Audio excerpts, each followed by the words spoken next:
राजकीय महाविद्यालय देवली के यूट्यूब चैनल पर आप सभी विद्यार्थियों का स्वागत है। आज हम प्राणी शास्त्र की फर्स्ट पेपर जो बीएससी सेकेंड ईयर का है उसको प्रारंभ करने जा रहे हैं। इस पेपर की प्रथम यूनिट के अंदर अकशेरुकी प्राणियों की संरचना तथा कार्यकी के संबंध में विस्तृत विवरण दिया गया है। अकशेरुकी के अंदर पाए जाने वाले विभिन्न प्रकार के जो सिस्टम है वो किस तरीके से कार्य करते हैं, उनकी क्या संरचना होती है, इनका तुलनात्मक अध्ययन इस यूनिट के अंदर शामिल किया गया है। जैसा कि कल के वीडियो में मैंने बताया था कि जो फर्स्ट पेपर है वो अकशेरुकी प्राणियों की संरचना व कार्यकी से संबंधित है। इस यूनिट के प्रथम अध्याय में इन जंतुओं के लोकोमोशन का विस्तृत विवरण है। लोकोमोशन के द्वारा जंतु एक स्थान से दूसरे स्थान पर गमन करते हैं और उसके द्वारा वो किस प्रकार की एक्टिविटीज करते हैं, ये सब अध्ययन अपन इस अध्याय में करेंगे। अध्याय को प्रारंभ करने से पहले मैं अपना परिचय दे देता हूँ। My self doctor JP Aman, assistant professor, राजकीय महाविद्यालय देवली। तो चलो बगैर किसी औपचारिकता के हम लेसन की शुरुआत करते हैं।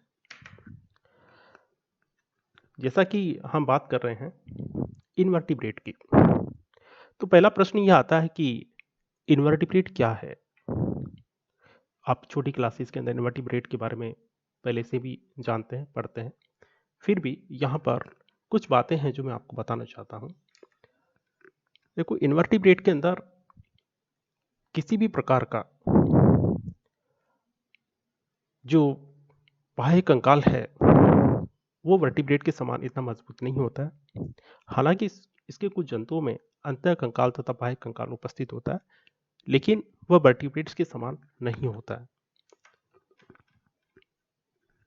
दूसरी बात कि इन जंतुओं के अंदर इनका जो ब्रेन है उसके ऊपर खोपड़ी जैसी कोई संरचना नहीं पाई जाती, जैसा कि वर्टिब्रेट के अंदर ये प्रारंभिक लक्षण है कि जिसमें वर्टिब्रेट्स का जो ब्रेन है एक विशेष प्रकार के ब्रेन बॉक्स के अंदर आबद्ध रहता है, जिसे बोनी स्कल कहते हैं। इनवर्टिब्रेट में अपन को इस टाइप की कोई संरचना देखने को नहीं मिलेगी।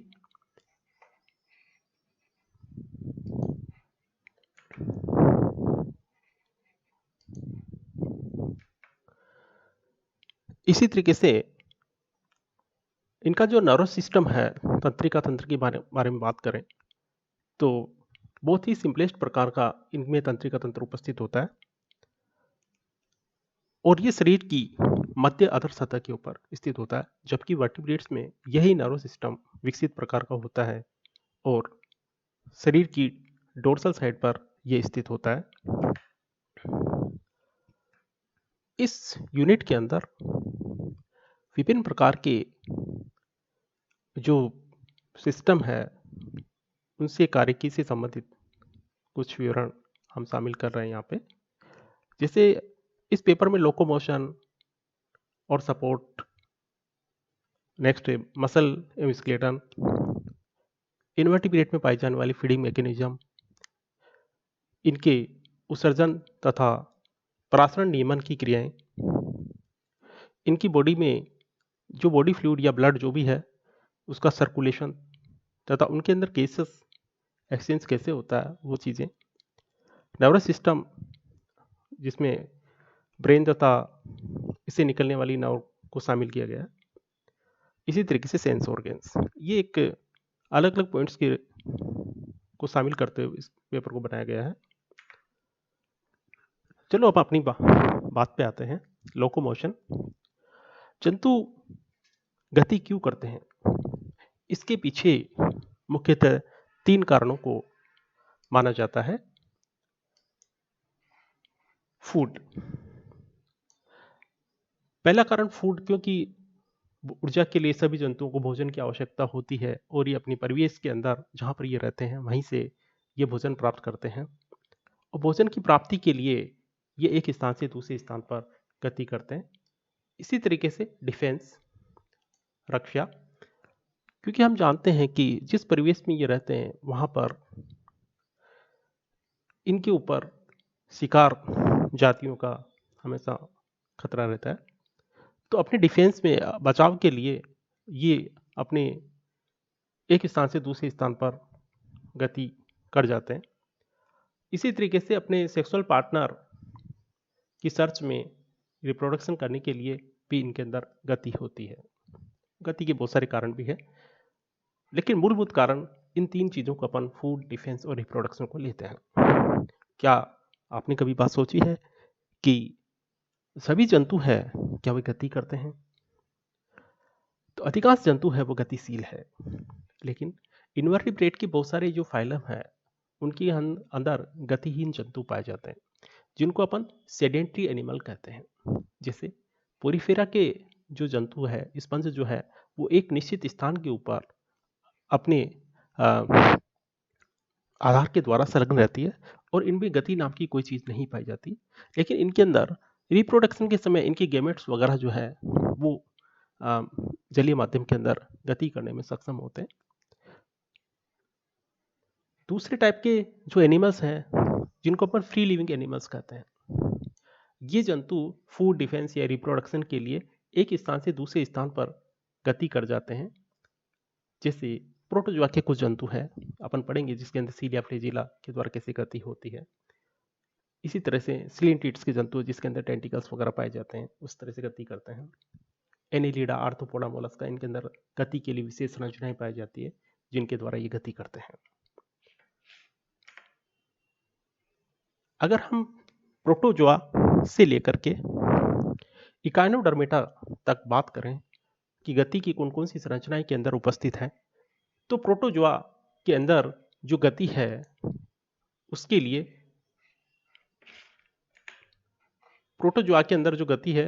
लिए तीन प्रकार के जो संरचनाएं हैं वो उपस्थित है।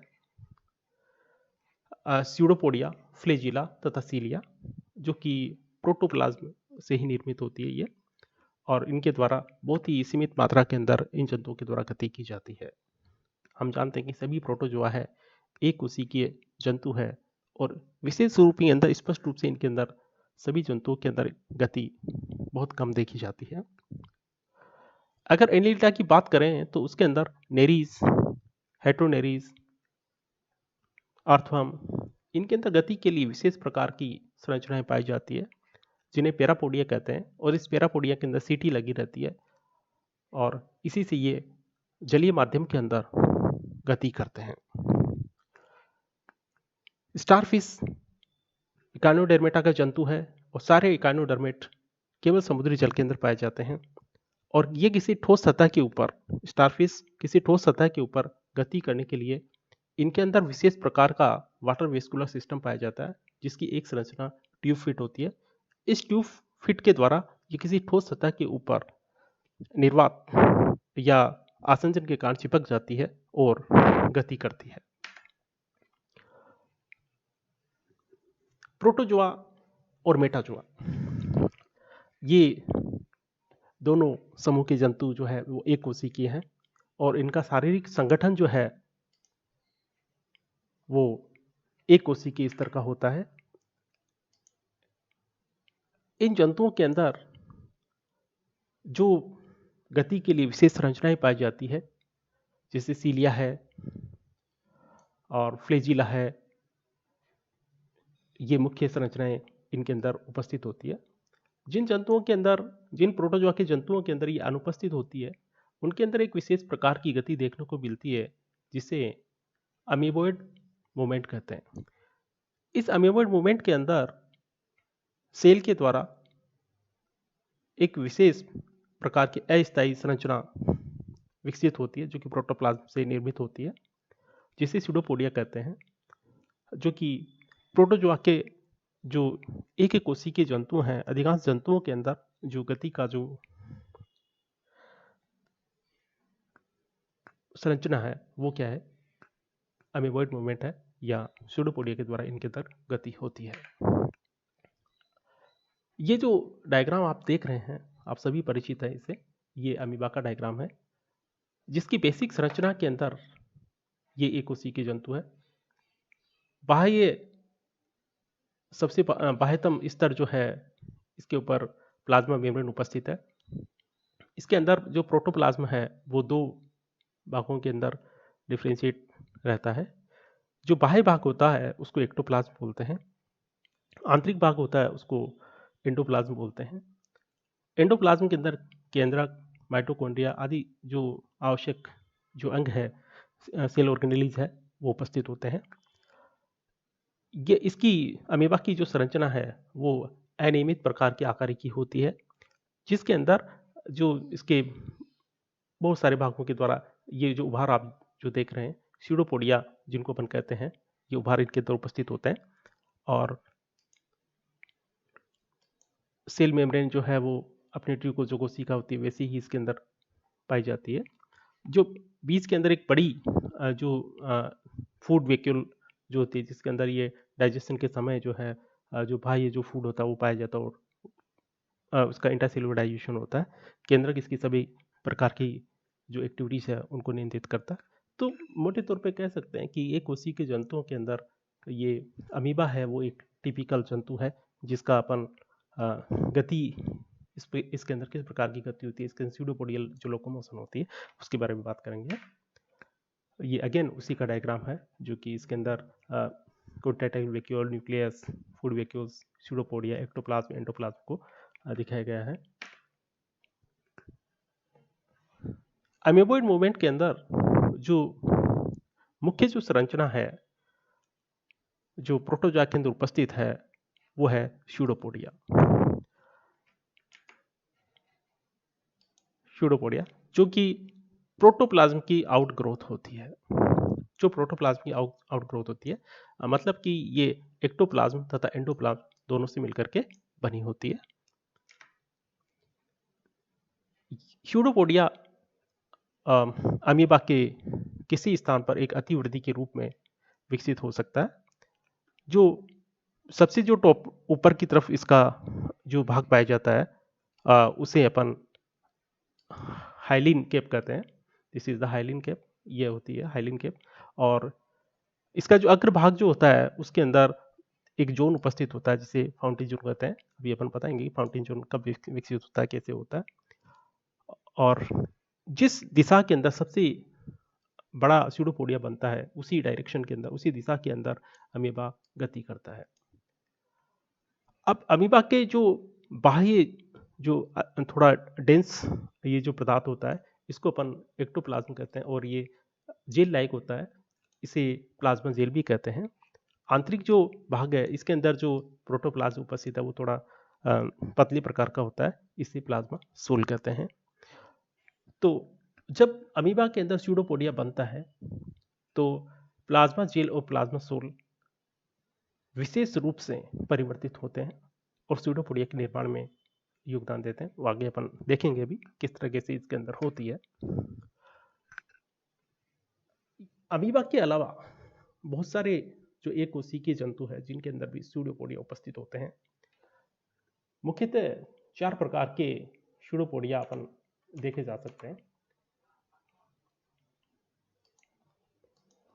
जैसे लोबोपोडिया।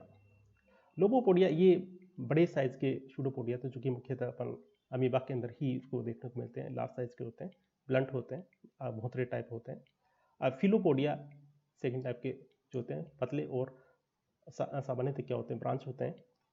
रेटिकुलोपोडिया जो कि ब्रांच होते हैं और एक नेटवर्क के समान संरचना बनाते हैं। एक्सोपोडिया जो कि लंबे तथा थिन होते हैं। तो बेसिकली हम 4 प्रकार के स्यूडोपोडिया देखे जा सकते हैं जिनको अपन लोबोपोडिया, फिलोपोडिया, रेटिकुलोपोडिया और एक्सोपोडिया के नाम से जानते हैं। देखो अमीबा के अंदर जो स्यूडोपोडियल जो लोकोमोशन होती है उसका मुख्य कारण ये है कि इसके अंदर स्यूडोपोडिया कैसे बनते हैं। क्योंकि इसको जो बेसिक जो संरचना है वो स्यूडोपोडिया की एक्टोप्लाज्म एंडोप्लाज्म से बना होता है। इसी से स्यूडोपोडिया बनते कैसे हैं, इसके आधार पर विभिन्न वैज्ञानिकों ने अपने अपने सिद्धांत प्रस्तुत किए, जिसके अंदर ये 6 सिद्धांत मैंने शामिल किए हैं। पहला सिद्धांत है, उसको अपन बोलते हैं संकुंचन सिद्धांत या कॉन्ट्रैक्शन थ्योरी। कॉन्ट्रैक्शन थ्योरी के अंदर जो कि शुल्ट्ज के द्वारा प्रपोज की गई थी, जिसके अंदर यह है कि अमीबा के किसी भी भाग के अंदर जब कोई संकुचन होता है तो इसके विपरीत दिशा के अंदर स्यूडोपोडिया का निर्माण होता है। इसी तरीके से बर्थोल्ट के द्वारा जो सिद्धांत दिया गया उसको अपन बोलते हैं surface tension theory. Surface tension theory के अंदर ये बर्थोल्ट ने प्रपोज किया कि जो अमीबा है उसकी जो प्लाज्मा मेम्ब्रेन है वहाँ पर जिस भी स्थान पर पृष्ठ तनाव कम हो जाता है वहाँ पर स्यूडोपोडिया विकसित हो जाता है। एक जेनिंग साइंटिस्ट थे जिन्होंने अपना जो सिद्धांत दिया उसे रोलिंग मोमेंट कहते हैं, कि अमीबा ठीक उसी तरीके से लुढ़कता है जैसे बॉल जो है किसी जमीन के ऊपर लुढ़कती है, उस तरीके से ये अमीबा गति करता है। ये जेनिंग का मानना था। और डेलिंजर ने अपना जो सिद्धांत दिया उसे वॉकिंग मोमेंट थ्योरी, चलन का सिद्धांत दिया था। इसके अनुसार ये है कि जो अमीबा है अपने स्यूडोपोडिया को जैसे हम अपनी लेग्स के द्वारा चलते हैं उसी तरीके से स्यूडोपोडिया को किसी ठोस सतह पर या जगह पर चलने के लिए वॉकिंग मूवमेंट की तरह कार्य करता है, यानी कि जैसे पैदल अपन चलते हैं उस तरीके से ये अपने स्यूडोपोडिया का उपयोग करता है, जिसे डेलिंजर का पदभ्रमण सिद्धांत भी कहते हैं। ये दो इंपॉर्टेंट 5 और 6 जो थ्योरीज है वो बहुत ज़्यादा इंपॉर्टेंट है। इनमें से फर्स्ट थ्योरी जो है वो सेल जेल थ्योरी है, जो कि हाइमन के द्वारा दी गई थी और मास्टरपेंटी ने इसका सपोर्ट किया था। और 6 जो लास्ट थ्योरी है उसको अपन मॉलिक्यूलर फोल्डिंग अनफोल्डिंग थ्योरी बोलते हैं, जो कि गोल्डेकर और लार्क के द्वारा दी गई थी। इसमें बताया गया था कि इसकी स्यूडोपोडिया के बनने के लिए प्रोटीन के जो अणु हैं वो फोल्ड और अनफोल्ड होते हैं। आगे अपन पढ़ेंगे किस किस तरीके से होते हैं। तो सबसे इंपॉर्टेंट जो थ्योरी है इसकी, जो सेल जेल थ्योरी है अमीबा के अंदर, उसको अपन इस डायग्राम में मैंने बताया है। इसके अमीबा के अंदर दो सिरों की अगर बात करें तो एंटीरियर डायरेक्शन और पोस्टीरियर डायरेक्शन। एंटीरियर डायरेक्शन वो है जिसमें अमीबा को गति करनी है और उसी दिशा के अंदर स्यूडोपोडिया बनता है। तो सेल जेल थ्योरी के अनुसार क्या है, अमीबा के पश्चिम भाग के अंदर प्लाज्मा जेल जो है वो प्लाज्मा सोल के अंदर बदलता है। प्लाज्मा सोल में बदलने से इस एरिया के अंदर प्रेशर बढ़ता है। प्रेशर बढ़ने के कारण ये जो प्लाज्मा प्लाज्मा सोल है वो आगे की तरफ गति करता है और इसके प्रेशर के कारण जो है स्यूडोपोडिया बनना प्रारंभ होता है। जैसे स्यूडोपोडिया बनना प्रारंभ होता है वहाँ पर जो प्लाज्मा जेल है प्लाज्मा सोल के अंदर बदलना शुरू हो जाता है। तो मोटे रूप से कह सकते हैं कि जिस डायरेक्शन के अंदर अमीबा को गति करनी होती है उस डायरेक्शन में स्यूडोपोडिया बनता है और उस जगह पर जेलेशन की क्रिया होती है, यानी कि प्लाज्मा सोल जो है वो किस में चेंज हो जाता है, प्लाज्मा जेल के अंदर बदल जाता है। जबकि पश्चिम भाग में प्लाज्मा जेल है वो किस में परिवर्तित होता है, प्लाज्मा सोल के अंदर परिवर्तित होता है। इस प्रकार प्लाज्मा सोल और प्लाज्मा जेल के इंटर कन्वर्जन से स्यूडोपोडिया बनते हैं। इस थ्योरी का मुख्य मान्यता यही है कि प्लाज्मा सोल और प्लाज्मा जेल एक दूसरे के अंदर परिवर्तित होते हैं, जिसके कारण स्यूडोपोडिया बनते हैं और जिस भी डायरेक्शन के अंदर स्यूडोपोडिया बनता है उस डायरेक्शन में अमीबा गति करता है। ये जो डायग्राम है ये गोल्डेकर तथा लोर्क के द्वारा जो दी गई मॉलिक्यूलर फोल्डिंग तथा अनफोल्डिंग जो सिद्धांत है उसको समझाने के लिए लिया है। इसके अंदर जो स्यूडोपोडिया बनने के पीछे कारण जो बताया गया वो प्रोटीन अणुओं की फोल्डिंग तथा अनफोल्डिंग को बताया गया।